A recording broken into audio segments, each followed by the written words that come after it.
আপনারা থাম্বনেল দেখে বুঝতেই পারছেন বিশাল বড় একটি নিয়োগ বিজ্ঞপ্তি প্রকাশিত করেছে সরকারি যানবাহন অধিদপ্তর জনপ্রশাসন মন্ত্রণালয়, যেখানে প্রায় ৯টি ক্যাটাগরিতে জনবল নিয়োগ দিয়েছে। প্রথমেই রয়েছে ৭ মুদ্রাক্ষরিক কাম কম্পিউটার অপারেটর, পদ সংখ্যা ১টি। এটা আপনার স্নাতক ডিগ্রিধারীরা আবেদন করতে পারেন। অবশ্যই কম্পিউটারের প্রশিক্ষণ প্রাপ্ত হতে হবে এবং বাংলা ইংরেজিতে ৭০/৩০ এবং ৪৫/২৫ শব্দের গতিসম্পন্নধারী হতে হবে। যারা আগ্রহী প্রার্থী সার্কুলারটি ডাউনলোড করে ভালো করে দেখে নেবেন। এবং ২ নম্বর হচ্ছে মেকানিক গ্রেড বি, পদ সংখ্যা ১৯টি। এটা আপনারা এইচএসসি পাশে আবেদন করতে পারেন এবং অন্যান্য যোগ্যতা ও অভিজ্ঞতাগুলো প্রয়োজন সেগুলো আপনার সার্কুলার দেখে ডাউনলোড করে নেবেন।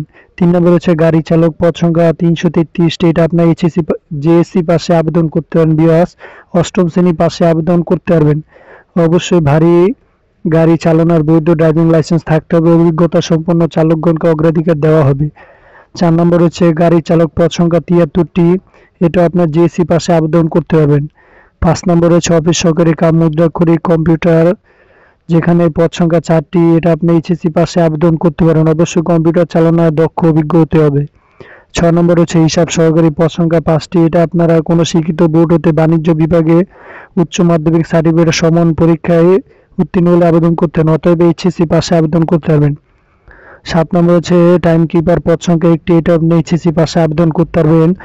৮ নম্বর হচ্ছে ইন্ডেন্ট সহকারী, পদ সংখ্যা ২টি। এটা আপনি এইচএসসি পাশে আবেদন করতে পারেন। ৯ নম্বর সর্বশেষ পদে রয়েছে পদ সংখ্যা ১টি, জব সহকারী, গ্রেড ১৬, বেতন ৯,৩০০ থেকে ২২,৪৯০ টাকা। এটা আপনি এইচএসসি পাশে আবেদন করতে পারবেন।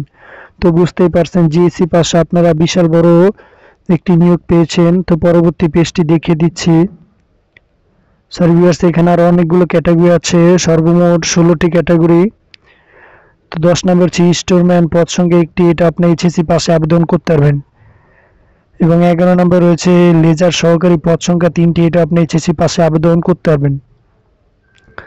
১২ নম্বরে রয়েছে স্পিড বোট চালক, পদ সংখ্যা ১০টি। এটা আপনি স্পিড বোট চালানো অবশ্যই ৩ বছর অভিজ্ঞতা থাকতে হবে।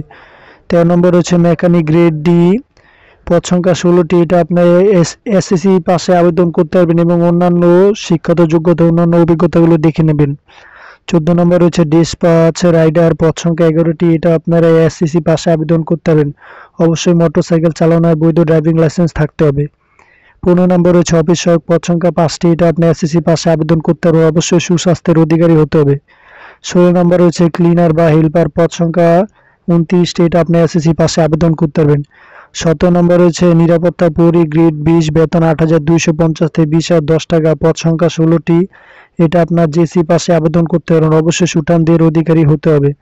তো ভিউয়ার্স, এখানে আবেদনের ক্ষেত্রে কিছু শর্তাবলী দেওয়া আছে। যারা আগ্রহী প্রার্থী তারা অবশ্যই ২০ নভেম্বর ২০২৪ তারিখে প্রার্থীর বয়স ১৮ থেকে ৩০ বছর হতে হবে। তবে শুধুমাত্র বীর মুক্তিযোদ্ধা, শহীদ বীর মুক্তিযোদ্ধা, বীরাঙ্গনা সন্তানদের এবং শারীরিক প্রতিবন্ধীদের ক্ষেত্রে বয়স ৩২ করা হবে। তো পরবর্তী পেজটি দেখিয়ে দিচ্ছি। যারা আগ্রহী প্রার্থী তাদের যে সকল কাগজপত্র প্রয়োজন সেগুলো এখানে দেওয়া আছে। অবশ্যই প্রার্থীকে বাংলাদেশের স্থায়ী নাগরিক হতে হবে। তো যারা আগ্রহী প্রার্থী তারা অবশ্যই dgt.teletalk.com.bd ওয়েবসাইটে গিয়ে আবেদন করবেন। আবেদনটি শুরু হবে ২০ নভেম্বর ২০২৪ সকাল ১০ ঘটিকা এবং আবেদনটি শেষ হবে ১৫ ডিসেম্বর ২০২৪ বিকাল ৫ ঘটিকা। উক্ত সময়ের মধ্যে আপনারা আবেদনটি করবেন। আমি আবারও বলে দিচ্ছি, আবেদনটি শুরু হবে ২০ নভেম্বর ২০২৪ সকাল ১০ ঘটিকা, আবেদনটি শেষ হয় ১৫ ডিসেম্বর ২০২৪ বিকাল ৫ ঘটিকা। উক্ত সময়ের মধ্যে আপনারা আবেদনটি করবেন এবং এখানে আবেদনের ক্ষেত্রে কিছু নির্দেশনা বলা আছে। সেগুলো হলো ১ থেকে ১২ নং পদের জন্য ২০০ টাকা, টেলিটকের সার্ভিস চার্জ ৩০ টাকা, সর্বমোট ২৩০ টাকা। ১৩ থেকে ১৭ নং পদের জন্য ১০০ টাকা, টেলিটকের সার্ভিস চার্জ ১১২ টাকা। আপনাদের ৭২ ঘন্টার মধ্যে পেমেন্ট করতে হবে। যারা আগ্রহী প্রার্থী এবং আবেদন করবেন, আবেদন সাবমিট হওয়ার পরে ইউজার আইডি পাওয়ার ৭২ ঘন্টার মধ্যে পেমেন্টটি করবেন, নয়তো আবেদনটি বাতিল করে দেওয়া হবে। এখানে পেমেন্টের প্রক্রিয়াটি দেওয়া আছে, এই প্রক্রিয়াটি অবলম্বন করে আপনারা পেমেন্টটি করবেন। ধন্যবাদ দিয়াস, আবারও দেখা হবে নতুন কোনো ভিডিওর মাধ্যমে। যারা আমার চ্যানেলটি অবশ্যই সাবস্ক্রাইব করবেন এবং পাশে থাকা বেল আইকনটি অন করে দিবেন। ধন্যবাদ দিয়াস, আবারও দেখা হবে নতুন কোনো ভিডিওর মাধ্যমে।